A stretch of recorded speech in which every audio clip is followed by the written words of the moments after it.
लाहौर से bureau chief फखर news Lahore Tariq नूर इलाही तब्बुकी की report शामिल करते हैं। हसन शादी हॉल मुल्तान रोड ठोकर नियाज बेग लाहौर में माहवार दर्स कुरान का इनेकाद हुआ, जिसमें बड़ी तादाद में करीबी आबादी के उम्र रसीदा और जवान शरीक हुए। गुरुग्राम के मदरस सैयद गुलाम हुसैन शाह थे। उन्होंने इंतहाई मौसर अंदाज में कुरान करीम की तालीमात पर लेक्चर देते हुए कहा, कामयाबी कुरान के मुताबिक ज़िंदगी गुजारने में है। कुरान करीम राह खुदा की तरफ रहनुमाई करता है, लिहाजा इसे मुकम्मल तौर पर समझने के लिए तर्जुमे के साथ पढ़ना रोज़ाना का मामूल होना चाहिए, ताकि ज़िंदगी बेहतर से बेहतरीन हो सके और हम दुनिया के साथ साथ आखिरत में रब की रज़ा और जन्नत पाने के मुस्तहिक बन जाएं।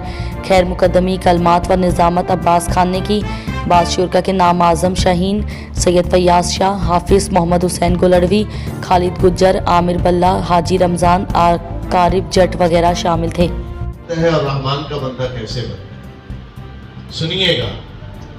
अल्लाह के हुक्म है और कुछ शैतान के हुक्म है। सुबह से लेकर शाम तक हमें किसी ने हमसे बात की, हमें गुस्सा आ गया। शैतान का हुक्म, बच्चे का इंतकाल हुआ है, अल्लाह पाक उसको अपनी ख़ास जवान रहमत में जगह दे। उनके लिए खसूसी दुआ के लिए मैं दरख्वास्त करूँगा जनाब मोहतरम सैयद गुलाम हुसैन शाह साहब से, वो तशरीफ़ लाएँ और दुआ फरमाएँ।